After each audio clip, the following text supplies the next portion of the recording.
This was a Rocky movie happening in front of my very eyes. And my first question to you, Tyson, how did you get up?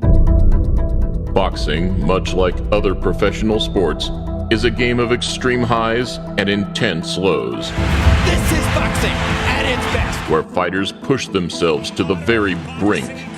Where results hang on a knife edge. And where every step is scrutinized. You never give me a fair shake. HBO need to fire you. You don't know shit about boxing. They thought Tyson Fury was finished at 400 pounds. Then he got off the canvas in round 12 and shocked the entire world. 6, 7, 8, 9. Can you continue? From depression and drinking to rising off the floor against the most feared puncher alive, Tyson Fury's comeback wasn't just a boxing story, it was a survival story. I'm a true champion, a true warrior. I went to Germany to fight Klitschko. I come to America to fight Deontay Wilder. Boxing forgot Tyson Fury until round 12 against Deontay Wilder, when he got back up like something out of a movie. No one was ready for what came next. Oh my goodness, somehow Fury has managed to get up. They thought he was done, not slipping, not on a bad run, not going through a rough patch, done. The kind of done where people stop debating your comeback and start talking about you in the past tense. The kind of done where journalists write the "where are they now" piece. The kind of done where your name only comes up when someone's making a list of cautionary tales.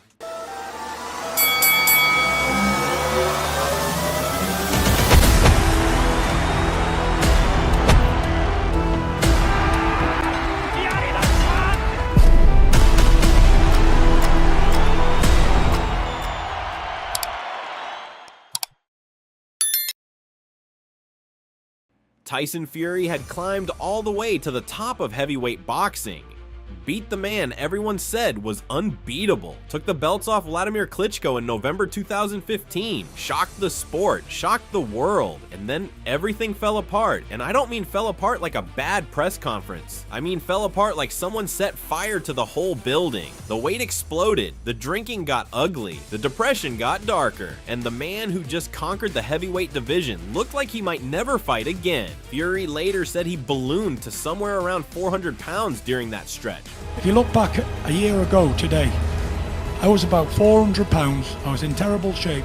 400 pounds. So yeah, people didn't just think he was done. They thought boxing had already buried him. And the crazy part, they were almost right. Before the collapse, Tyson Fury had done something that most heavyweights only dream about. He went into Germany, into Klitschko's backyard, and he beat the long reigning champion by unanimous decision on November 28, 2015. Wladimir Klitschko wasn't just the champion at that point, he was the heavyweight. He'd been controlling the division for nearly a decade. He knocked people out cold. He outboxed elite fighters. He made world-class athletes look like they didn't belong. And Tyson Fury walked in there. Loud, awkward, enormous talking trash that sounded like a medieval fairy tale, and made Klitschko look like he was stuck in traffic the entire night.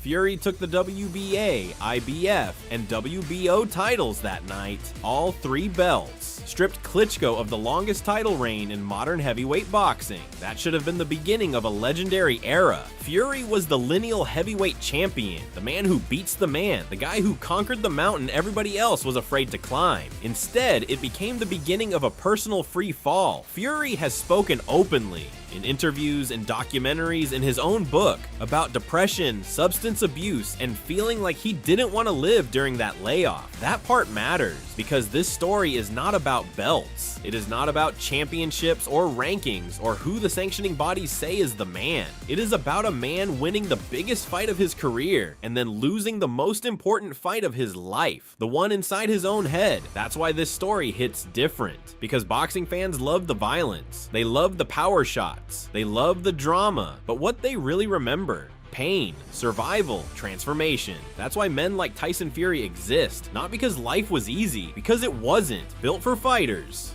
Now let's be honest, when people saw Tyson Fury during that dark stretch, nobody looked at him and thought, yeah, future comeback king, definitely.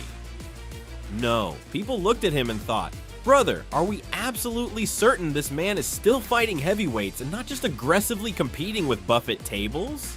And look, that's not disrespect. That's just how dramatic the transformation was. This wasn't a guy who looked slightly out of shape. This wasn't the usual champion adds a little vacation weight between camps. This was a man who looked completely disconnected from the version of himself who walked into Dusseldorf and outboxed one of the greatest heavyweights of the modern era. Fury himself has said it, around 400 pounds. That number became the most shocking symbol of how far the fall had gone. The image of Tyson Fury changed almost overnight. Champion became cautionary tale. And in boxing, when people smell decline, they don't wait around. They move on, fast. A new headline comes in, a new contender gets pushed, a new knockout goes viral, and suddenly the king is old news. That's exactly what happened. People stopped asking, when is Tyson Fury fighting again? And started asking, is Tyson Fury ever coming back? Those are two very different questions. One assumes it's happening, the other is already writing the obituary. But here's where the story changes. At some point, the comeback stopped being about belts. It stopped being about rankings. It stopped being about proving critics wrong. It became about getting his life back. That's the part most people miss. Before Tyson Fury could return to the ring, he had to return to himself, piece by piece, run by run, pound by pound, day by painful day. And that kind of comeback is different. Anybody can post a motivational quote. Everybody's a warrior on Instagram. Everyone's got a black and white photo and a dramatic caption about their grind. But dragging yourself out of genuine clinical depression, rebuilding your body from near 400 pounds back to athletic condition, dragging your mind back toward purpose when it has spent months telling you to quit. That's not social media motivation. That is forged by pressure. And Fury did it, quietly, in training gyms and on empty roads, and in moments nobody filmed. He didn't do it for the internet. He did it because somewhere under all that damage, there was still a heavyweight champion who wasn't finished. Fury returned to active competition in June 2018, stopping Sefer Seferi in 4 rounds in Manchester. Then he came back again in August 2018, stopping Francesco Pianeta in 2 rounds in Belfast.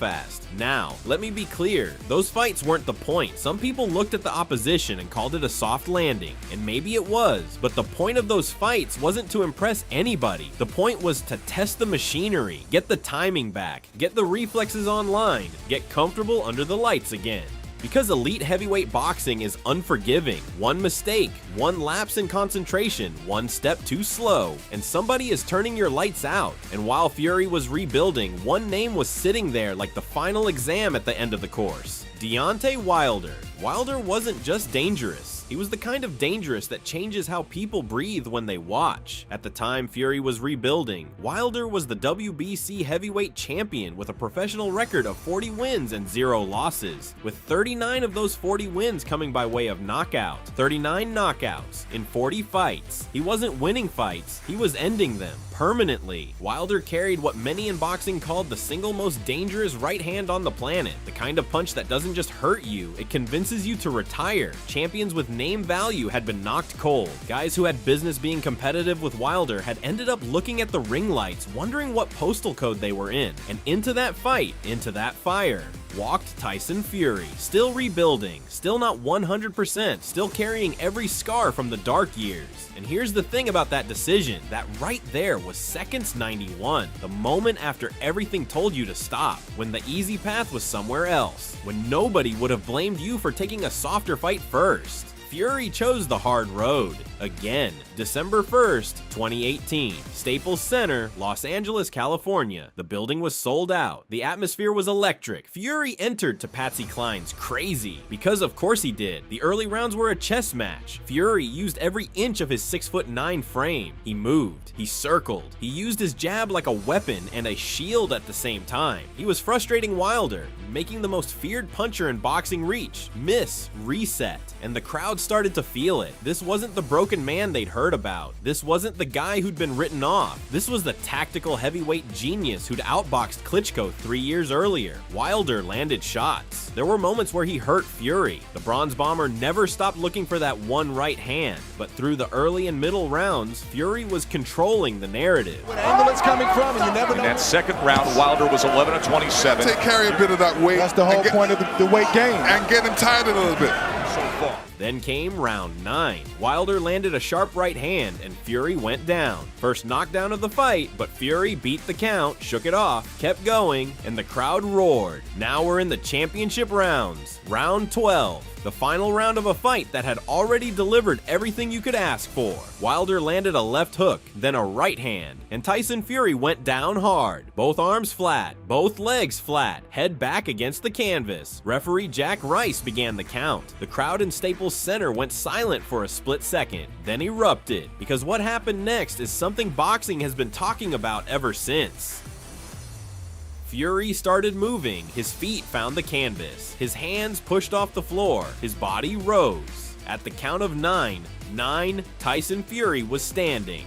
And not just standing, alert, eyes clear, guard up. Referee Jack Rice looked at him, asked if he was okay, and waved the fight on. Fury then walked forward, toward Wilder, with about 40 seconds left in the round. 40 seconds left, after taking what most people believed was a finishing shot from the most feared puncher alive. A referee in charge, Kenny Bayless, recognizes the request to the corner and stops the contest. After everything, the depression, the wait, the layoff, the doubt, he walked forward. The round ended. The judges scored it a split draw. 2 judges had Wilder winning. 1 judge had Fury winning. The fight ended, officially, as in a draw, but in the hearts of everyone who watched it, Tyson Fury won something that night that no judge could ever score. He proved the obituary was wrong. So when people say Tyson Fury's comeback was inspiring, but that almost feels too soft. Inspiring is a word for a highlight reel. This wasn't a highlight reel. This was a man who lost everything. His shape, his confidence, his purpose, his will to keep going. And built it back up from nothing. He did it in private. He did it unglamorously. He did it through runs in the rain and sessions in empty gyms and days where progress felt invisible. And then he walked into the biggest arena of his comeback and took the most dangerous puncher on the planet to a draw. And while getting off the canvas in round 12 like something out of a movie that nobody would have believed was real. That's not inspiring. That's made under pressure. That's what it looks like when a man is truly forged by pressure. Not just by the training, not just by the fight, but by everything he survived before he ever got there. Built for fighters is not a phrase, it's a diagnosis. Some people are built for comfortable lives, safe lives, lives where the biggest risk is a bad day at work.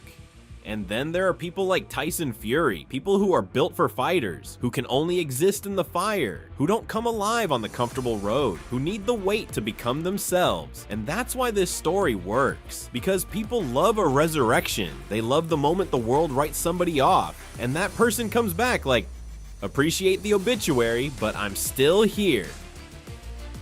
And the wildest part about all of this, the biggest chapter hadn't even happened yet, because in part 2, Tyson Fury doesn't just come back to box, he comes back to dominate. He signs a rematch with Deontay Wilder, February 22nd, 2020. And what happens inside the MGM Grand Garden Arena in Las Vegas that night is the moment this story stops being a comeback and becomes a dynasty. So if you want part 2, hit like. Subscribe to Knockout Kings Elite and drop Built for Fighters in the comments right now, because the next chapter is where it gets violent. Knockout Kings Elite. We don't just watch the fight, we understand it.